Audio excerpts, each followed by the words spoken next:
doing?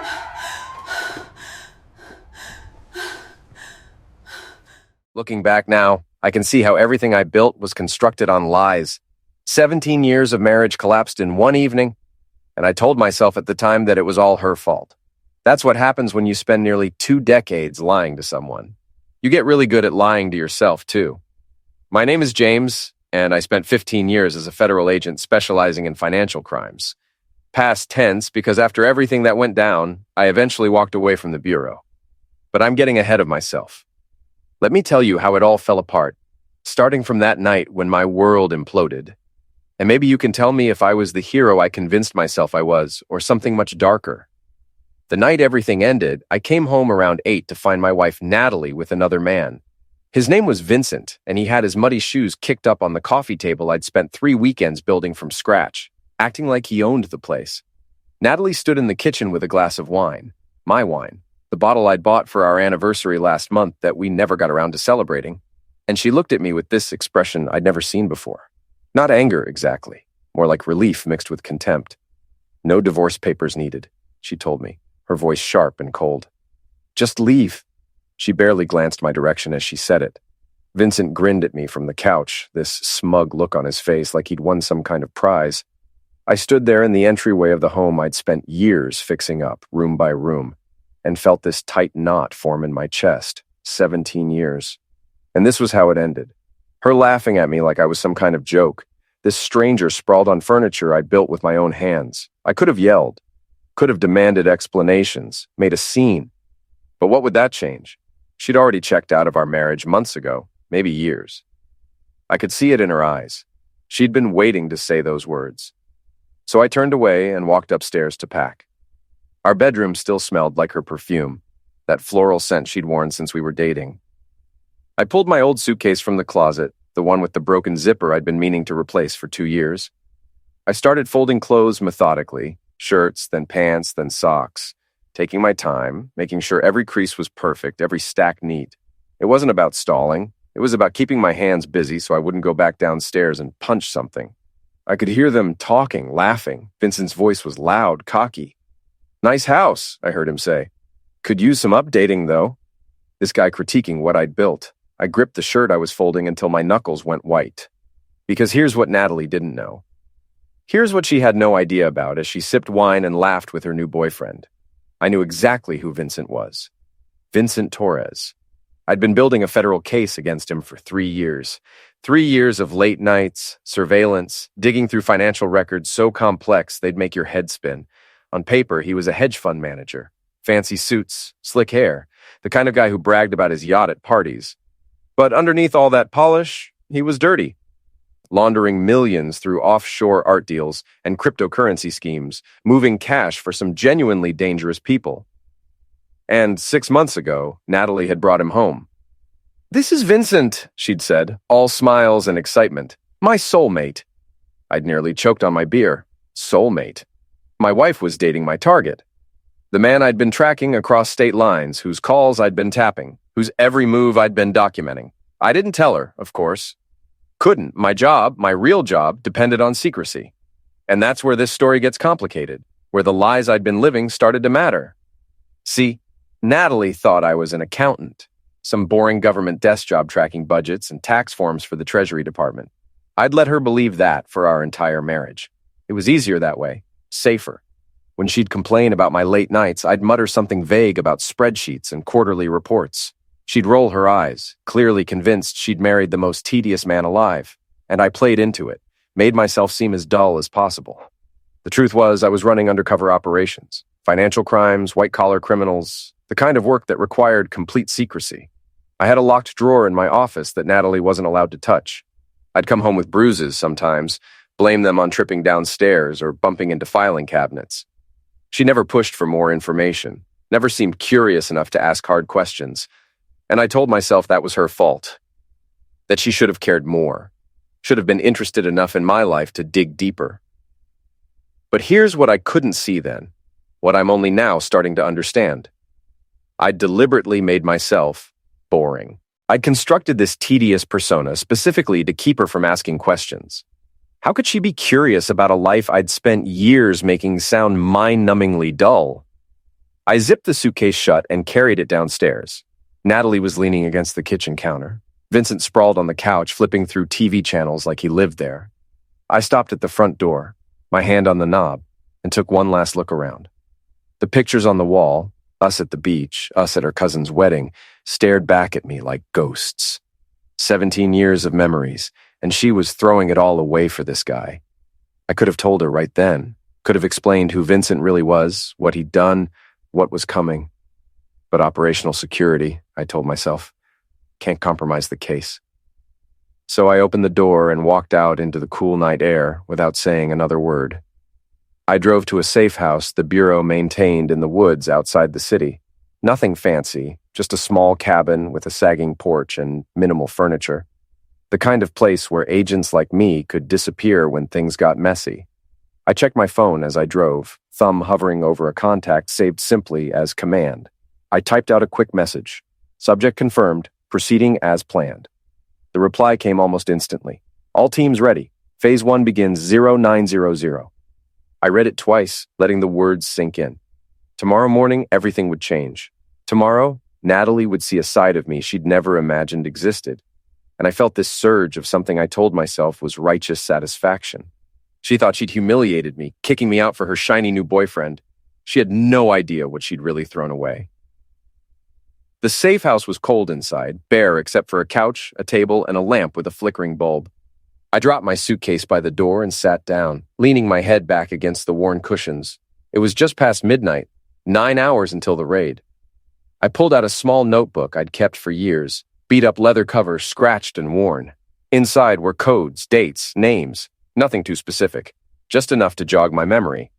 I flipped to a page near the back where I'd written Vincent's initials months ago. VT, I'd been watching him long before Natalie brought him home. Long before she decided he was her ticket out of our marriage. The irony wasn't lost on me. My wife thought she'd won, thought she'd traded up for someone better. She didn't know her soulmate was about to go down for money laundering and racketeering. She didn't know I'd been building this case, brick by brick, while she complained about how boring my job was. I barely slept that night. Maybe 2 hours on that lumpy couch, my mind too wired to shut down. By 6:47, I was up checking my phone for updates. A new message from command. Teams in position. Rendezvous 0800. Black safe confirmed secure. I drove to the rendezvous point, a warehouse on the edge of town that the Bureau kept off the books. Agent Miller was already there, leaning against his SUV with a cigarette. He'd been my partner for 8 years and he knew most of the story. Not all of it, nobody knew all of it, but enough. Rough night? He asked, flicking ash onto the gravel. I shrugged. You could say that. Inside the warehouse, Director Hayes was waiting. Gray hair, sharp eyes, the kind of man who didn't waste words. A table was set up with laptops, maps, and a stack of files. Vincent's life in paper form. You're sure about this? Hayes asked, looking at me over his glasses. She's your wife. Was, I corrected. She made her choice. He nodded. No judgment, just facts. We went over the plan one final time. Surveillance teams were already positioned around the house. At 9 sharp, they'd move in. Another unit was hitting Vincent's office downtown simultaneously, seizing computers and freezing accounts. The evidence was solid. Bank records, wire transfers, a recorded call where Vincent bragged about cleaning cash. Hayes handed me a headset. You're on comms. Eyes on the feed. Call the shots if it goes sideways. I slipped it on, my heart steady, hands calm. This was what I was good at. Taking down criminals, executing operations, staying in control. The clock hit 8:55, 5 minutes. I watched the screens showing live feeds of the house. Natalie's car in the driveway next to Vincent's flashy BMW. They were probably still asleep, tangled up in sheets I'd paid for, thinking they'd gotten away with something. At 9 exactly, I gave the order. Go. 3 black SUVs pulled up fast. Agents spilled out in vests, weapons ready but lowered. 2 to the front door, 2 around back, 1 on lookout. Agent Torres, no relation to Vincent, just an unfortunate coincidence, banged on the door. FBI. Search warrant. Open up. On the screen, I saw Natalie's face appear at the window, eyes wide and confused. She opened the door a crack, still in her robe, hair messy from sleep. What's going on? She asked, voice shaky. Torres didn't waste time. FBI, we have a warrant. Step aside. He pushed past her, and I watched her stumble back, clutching the robe tighter. Vincent came down the stairs a second later, shirtless, hair sticking up. The moment he saw the badges, his face went pale. He bolted for the back door. Stupid move. 2 agents were already there, grabbing him before he made it 10 feet. I heard the cuffs click through the comms. Vincent Torres, you're under arrest. The charges came rapid fire. Racketeering, money laundering, fraud, conspiracy. Natalie was screaming now. What the hell is going on? Somebody tell me. She spun around, watching agents tear through the house. Opening drawers, bagging laptops, flipping cushions. Nobody answered her. They didn't have to. I watched her sink onto the couch, my couch, her hands shaking, eyes darting everywhere. She didn't understand yet, but she would. On the second screen, Vincent's downtown office was swarming with agents. His staff stood frozen as computers were unplugged, files boxed up, accounts locked down. Office secure, Beta Team reported. Evidence in hand. Copy, I said into the headset. Alpha status. House secure. Subject in custody. Secondary occupant detained for questioning. Secondary occupant. That was Natalie. I watched on the feed as an agent stood over her, asking questions she couldn't answer. I don't know anything, she kept saying, voice breaking. This is my house. You can't do this. But they could. They had the warrant, the evidence, 3 years of work I'd put in while she complained about my boring job. The agents found a safe in the bedroom, hidden behind a painting I'd hung years ago. They cracked it open, pulling out stacks of cash, a burner phone, papers, Vincent's stash. Natalie's face went white. That's not mine.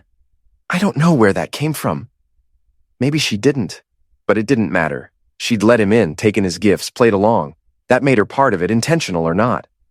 They put Vincent in cuffs and shoved him into an SUV. He was sweating, the cocky grin long gone. I want my lawyer, he kept saying, like that would save him. It wouldn't. We had him cold. Natalie was led to a car. Not cuffed, not yet, but she wasn't free either. Where are you taking me? She asked, voice small.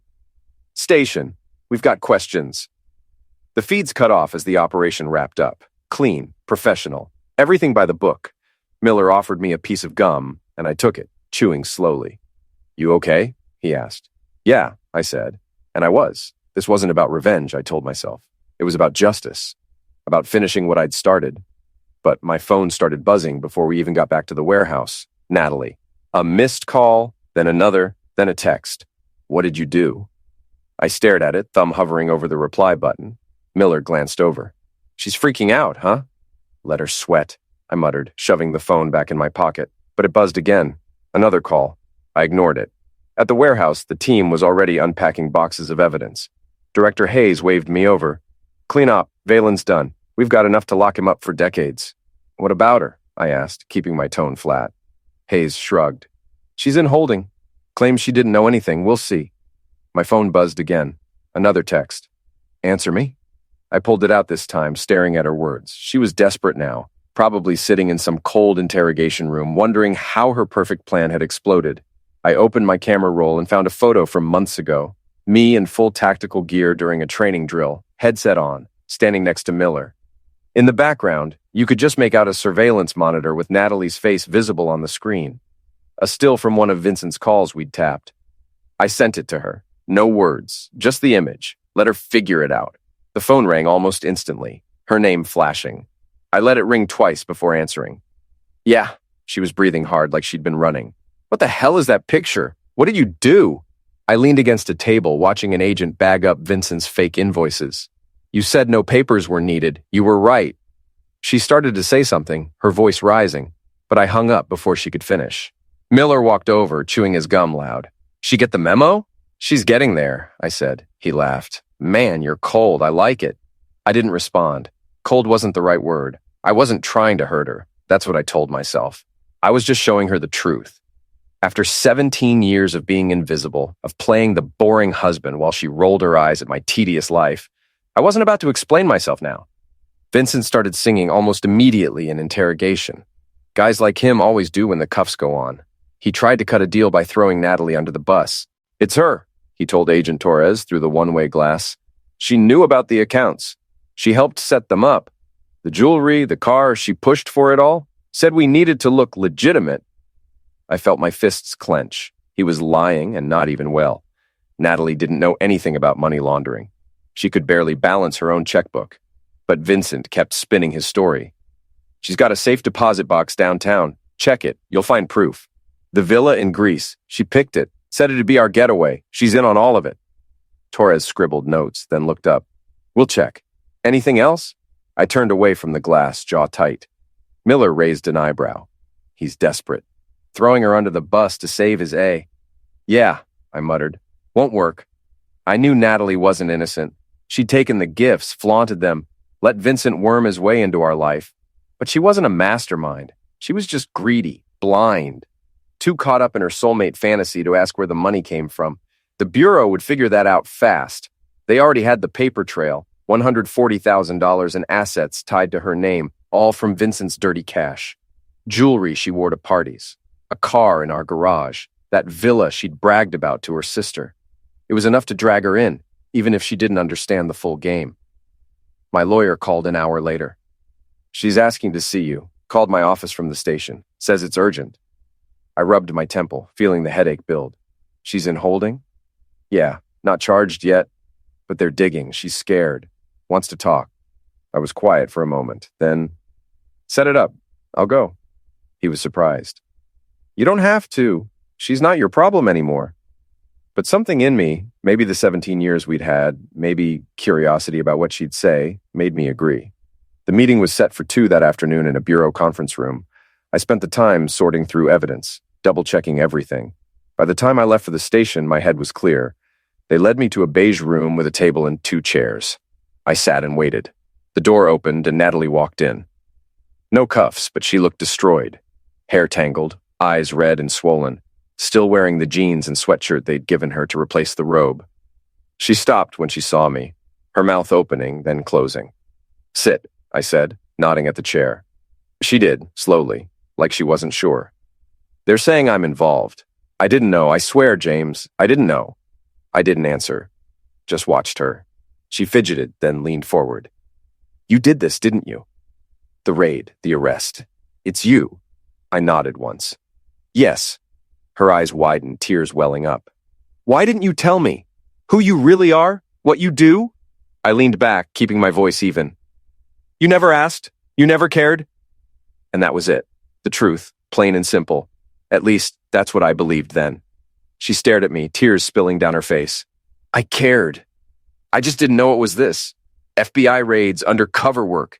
You were supposed to be an accountant. I told you I worked for the government, I said. You filled in the rest. Didn't want to hear more. She shook her head frantically. That's not fair. You hid it. You lied. I protected you, I said, leaning forward slightly. Kept you out of it until you let him in. Her face crumpled. I didn't know what he was. He was nice to me. He listened. You were always distant. Distant. The word hit me, but I didn't flinch. She wasn't entirely wrong. I'd been gone a lot. Late nights, trips I couldn't explain. Walls I had to maintain to keep my work separate, but I'd tried in my way. Fixed the house, paid the bills, sat through her endless stories about her friends. She just stopped seeing it. Stopped seeing me. You wanted a soulmate, I said. You got one. She started crying harder, big sobs that shook her shoulders. I didn't mean for this. The money, the stuff. I thought they were just gifts. I didn't know it was illegal. I believed her, mostly. Natalie wasn't smart enough to run a laundering scheme. But she'd taken it all anyway. The jewelry, the car, that villa. Greed made her blind. They're saying I could go to jail, she said, looking up at me with desperate eyes. You have to help me, please. I didn't move. I can't. You're in it now. They've got evidence. Your name on accounts, property, you took his money. But I didn't know. Her voice was loud, echoing off the walls. You know I didn't. Tell them. I stayed quiet for a moment. Then, they'll figure it out. If you're clean, you'll walk. If not, I shrugged. She stared at me like I'd slapped her. You're not even going to try? After everything? Everything. 17 years of dinners and fights and quiet mornings. It flashed through my head, quick and sharp, but it didn't change anything. You told me to leave, I said, meeting her eyes. No papers needed. I did what you wanted. She flinched. I didn't mean it like this. I was mad. I was stupid. I didn't think... She choked on a sob. The door opened, A young agent stepped in. "Time's up. She's due back in holding."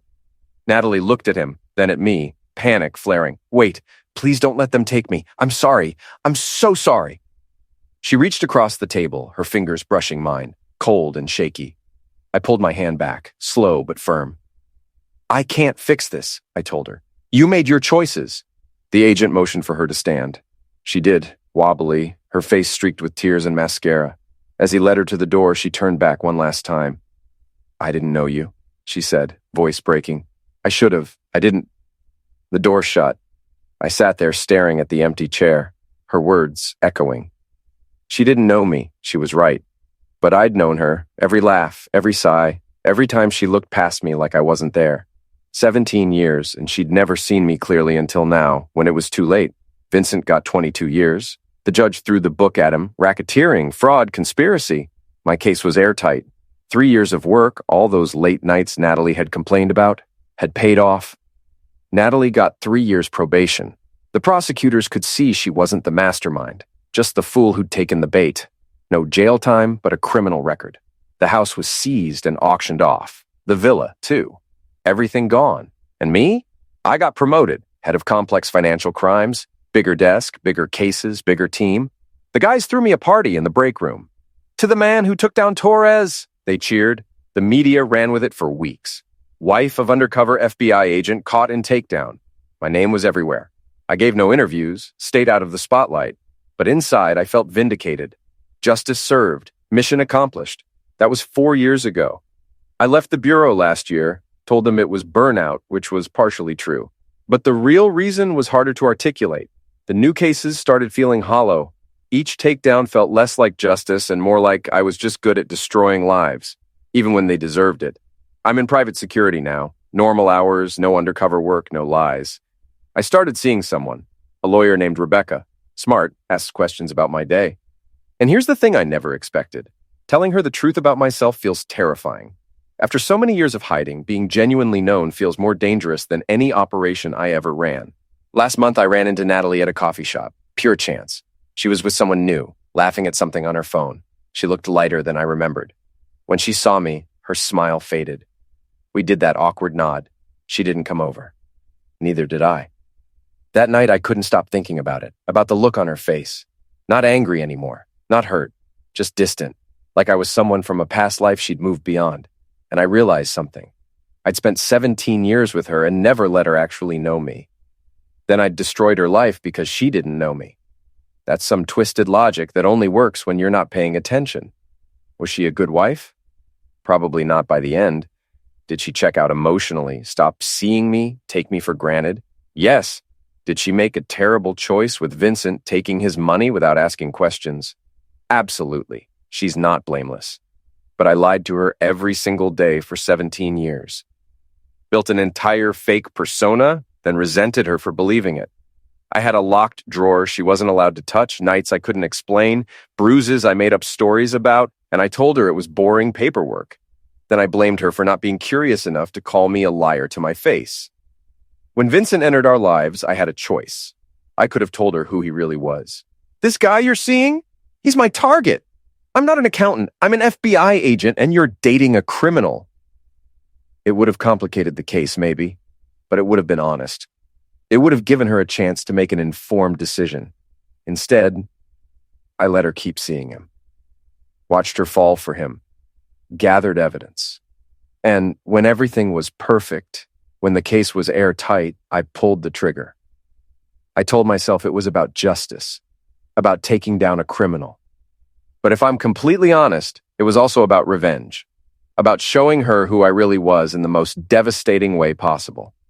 I orchestrated her humiliation, watched it on monitors, felt satisfaction when she cried, when her world collapsed. I sent her that photo like it was some kind of victory. "See? You never knew me, but now you do." That's what keeps me up at night now, not the lies during the marriage. I can justify those as operational security. It's what I did after, using my position, my knowledge, my power to destroy the life she'd built after leaving me.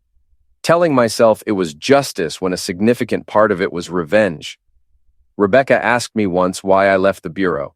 I told her burnout, which is true, but the fuller truth is I started seeing myself clearly. Started realizing that the guy who felt so righteous watching his ex-wife get questioned by federal agents might not be the hero of this story. Natalie did her probation. Works as a receptionist now, lives in a small apartment. She lost everything: her home, her reputation, her sense of security. Some of that she earned through her own choices, but some of it was me wielding power I shouldn't have wielded that way. Vincent deserved every year of his sentence. That's justice. But Natalie, 3 years of probation, a criminal record, her name in every news outlet, all her assets seized. Was that proportional to not asking her boring husband enough questions about spreadsheets? I don't know anymore. I used to be certain. That night, driving away from the house, texting my handler, watching the raid, I felt absolutely sure I was doing the right thing. Exposing truth, taking down criminals, being authentic instead of the fake accountant Natalie had settled for. Now I wonder if maybe I was so busy resenting Natalie for not seeing me that I never stopped to realize I'd made myself invisible on purpose. If maybe spending 17 years lying to your spouse doesn't earn you moral high ground when the marriage fails. I saw a therapist after leaving the bureau. She asked what I wanted from talking about all this. I think I finally have an answer. I want to be honest about what I did, not the sanitized version where I'm the betrayed husband exposing his wife's criminal boyfriend. The real version, where I'm a guy who lied for 17 years, resented not being known, then used federal resources to destroy my ex-wife's life while telling myself it was just good police work. Natalie wasn't a good partner by the end. She was checked out, dismissive, looking for something better. She found Vincent and decided he was her escape route. She took his money without asking hard questions. She hurt me. I'm not denying that. But I wasn't a good partner either. I was a ghost in my own marriage. Physically present, but essentially absent. I hid who I was, what mattered to me, what I actually did with my life. Then I blamed her for not excavating the real me from beneath all the lies I'd carefully constructed. When the marriage ended, instead of taking any kind of high road, I took the one that let me feel powerful and vindicated while my ex-wife's world burned. That's what I'm sitting with now. I'm not the hero I convinced myself I was. I'm just someone who got really good at lying, including to himself. And when everything fell apart, I used my badge to exact revenge while calling it justice. For a long time, I couldn't even see the difference. Maybe that's the real cost of living undercover for so long. You get so used to performing a role, constructing narratives, believing your own cover stories. By that last night, when Natalie kicked me out and I drove away planning the raid, I genuinely believed I was the wrong party. The faithful husband, the dedicated agent, the man who'd been underestimated and disrespected, finally showing everyone who he really was. I couldn't see that I was also the liar, the manipulator, the guy who'd spent 17 years hiding, then felt betrayed when no one found him in his hiding place. The agent who'd let his wife date his target for months because it served the case. The ex-husband who watched federal agents tear apart a woman who, for all her faults, never would have chosen Vincent if she'd known the truth. Vincent's in prison, Natalie's rebuilding. I've got a new job, a new relationship, a new chance to do better. But I can't shake the feeling that I got away with something. Not legally. Everything I did was by the book, proper warrants and evidence and procedure. But morally, I used my position to exact revenge while calling it justice. And for years, I couldn't even see the difference. With Rebecca, I'm trying something different. Actually letting her see me. The mistakes, the moral compromises, the complicated truth of who I am. It's harder than any undercover operation I ever ran. But at least this time, I'm trying to build something real instead of maintaining something false. That's my story. Not the legend they tell at the Bureau about the agent who took down Torres. The real one, where I'm not a hero, just a complicated person who made questionable choices and hurt people while convincing himself it was all in service of justice. Make of it what you will.